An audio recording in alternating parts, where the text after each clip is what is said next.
This is Imara and this is my show, Pure History. आज का show Bharat का show है, हमारे देश के भारतवासियों का शो है। कोई भी शो बनाने से पहले मैं इंट्रोडक्शन देती हूँ। इंट्रोडक्शन में मैं कुछ चीज़ें बताती हूँ, उसके बाद ही मैं आगे बढ़ती हूँ।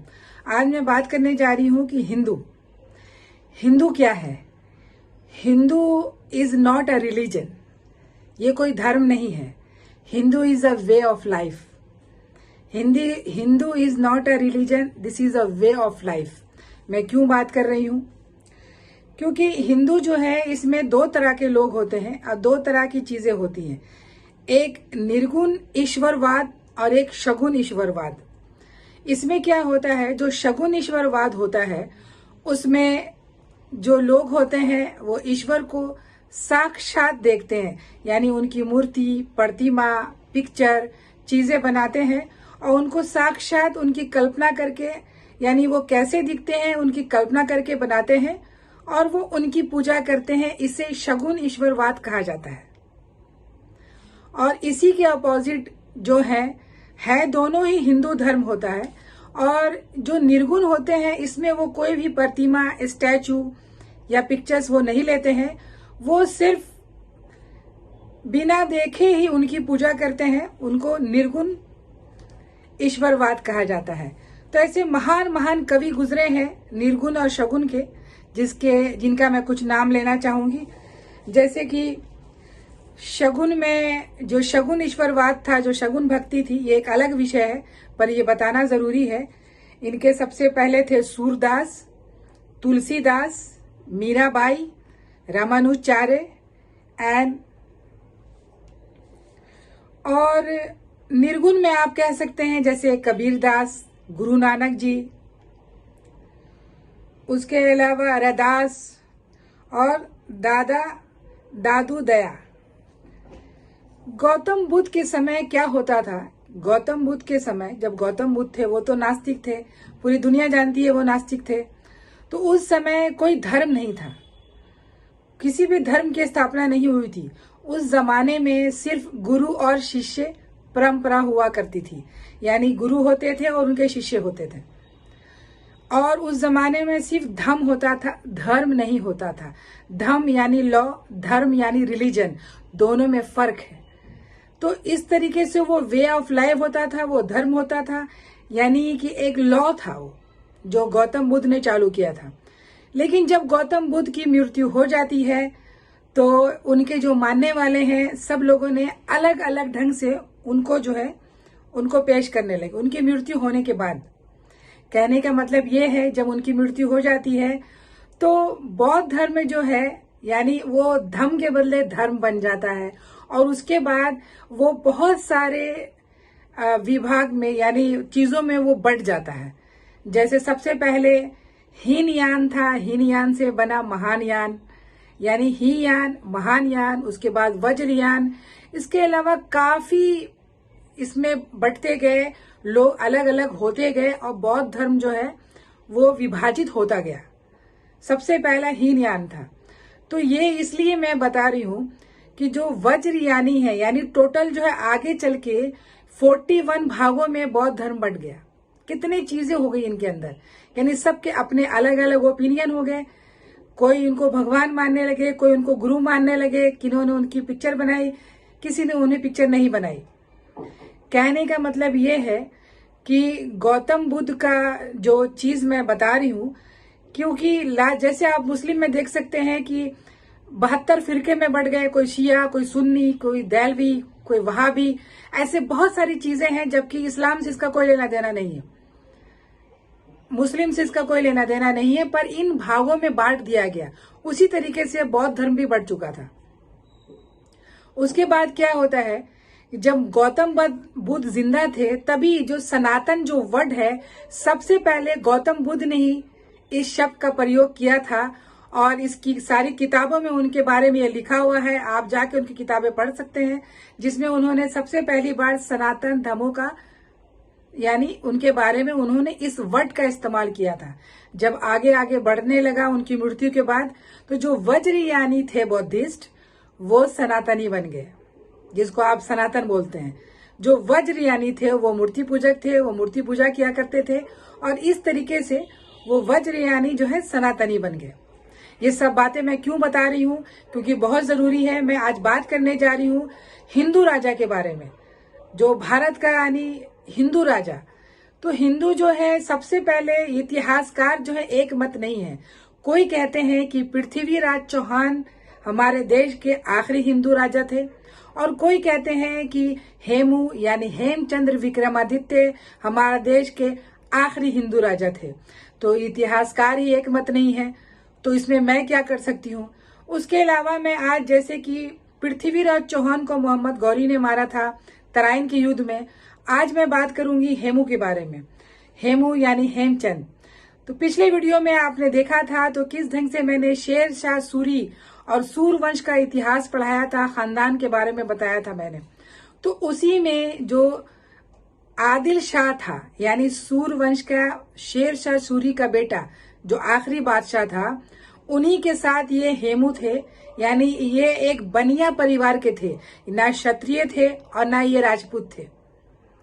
ये उनके यहाँ काम किया करते थे। इनकी फैमिली यानी इनका जन्म हुआ था हरियाणा में 1501 ईस्वी में और ये बहुत ही लोअर मिडिल क्लास की फैमिली से थे।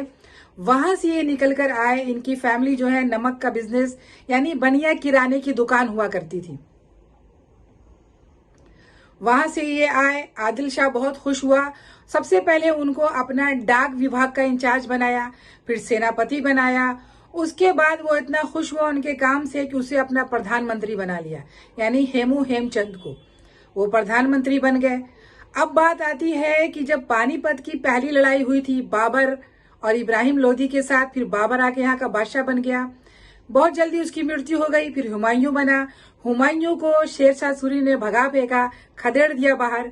उसके बाद क्या हुआ कि जब उन लोगों को पता चला कि शेर शाह सूरी की मौत हो गई है और सूरवंश कमजोर हो गया है, तो वापस हुमायूं भारत आ जाता है और आकर दिल्ली सत्ता पे अपने कब्जा कर लेता है।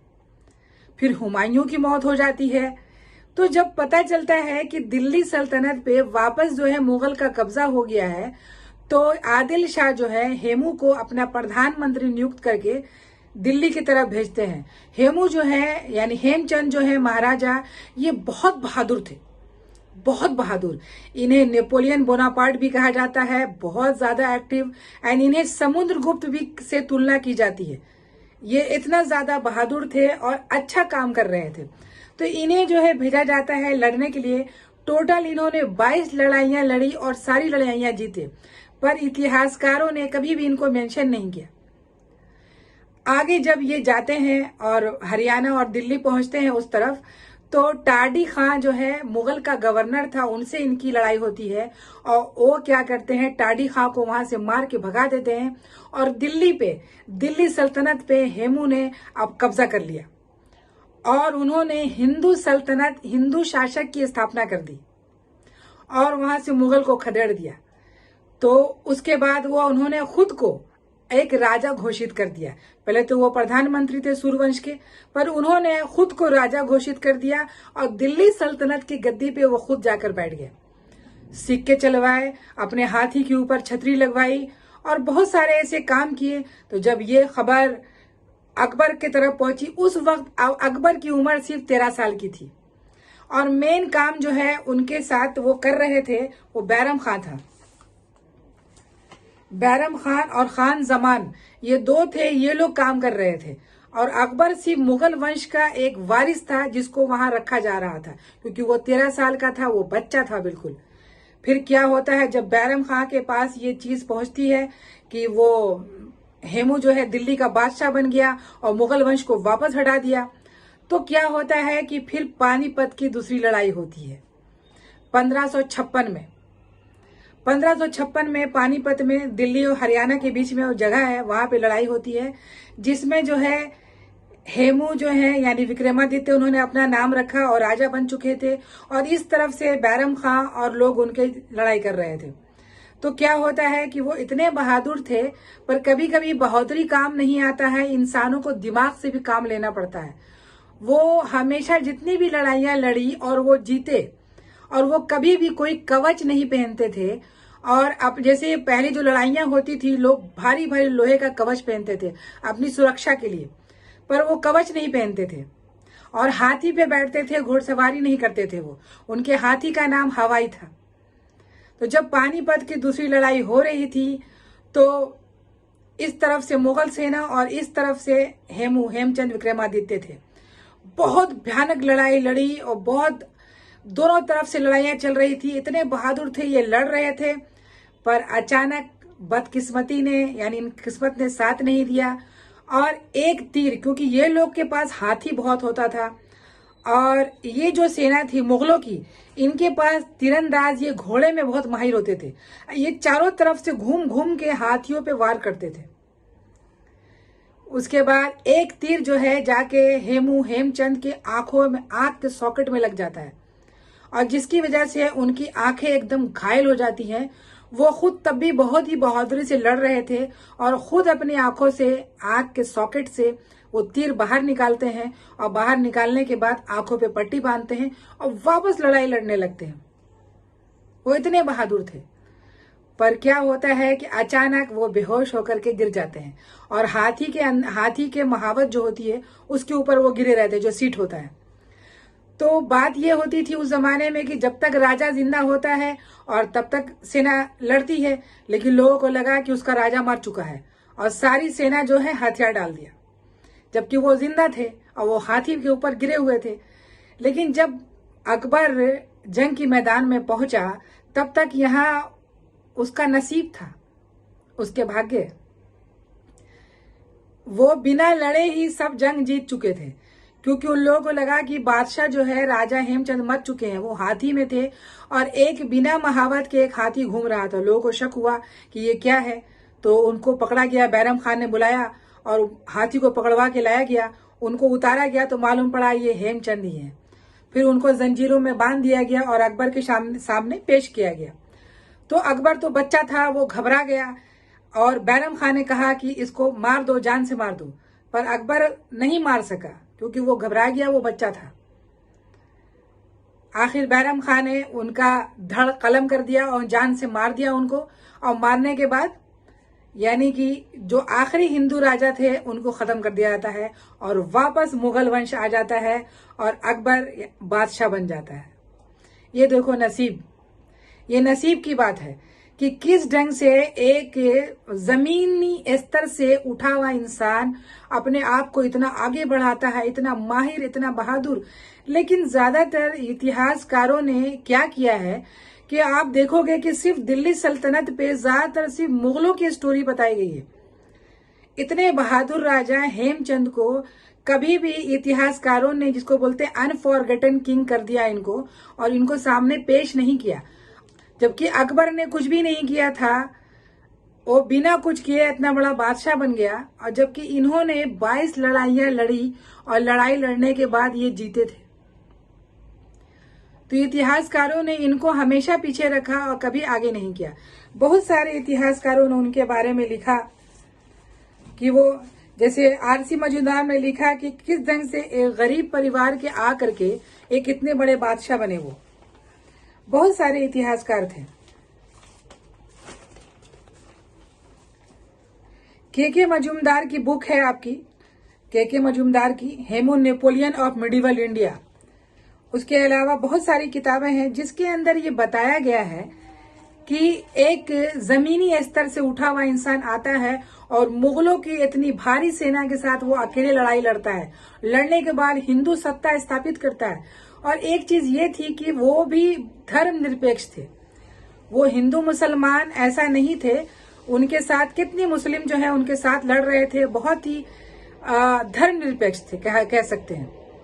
लेकिन नसीब ने काम नहीं किया। कभी कभी जो है इंसान को अपनी बातें सुन लेनी चाहिए कि हाँ, उनको अगर वो तकदीर, किस्मत उनका साथ देता और वो कवच पहन के युद्ध में जाते तो ये लड़ाई जो है, पानीपत की दूसरी लड़ाई, ये करवट कभी नहीं होती और इसका ओपन जो विनर है वो राजा हेमचंद विक्रमादित्य होते और मुगल यहाँ पे वापस फिर कभी नहीं आती। सबसे पहले शेरशाह सूरी ने भगा दिया था तो वापस आ गए और आने के बाद अगर विक्रमादित्य जीत जाते तो आज न अकबर होता और न कोई बादशाह होता, कोई भी नहीं होता। तो कहने का मतलब ये है कि इतने बड़े राजा, इनको इतिहासकारों ने सामने से कभी ऐसे, इनकी भी तारीफ होनी चाहिए थी, इनको भी इतिहास में जगह देना चाहिए था, जितना लड़ाइयां लड़ी इन्होंने और जितना अच्छा काम किया इन्होंने। तो मैं सैल्यूट करती हूँ राजा हेमचंद विक्रमादित्य को कि ये इतने बहादुर थे और अपनी बहादुरी में ही ये बेचारे चले गए। तो धन्यवाद।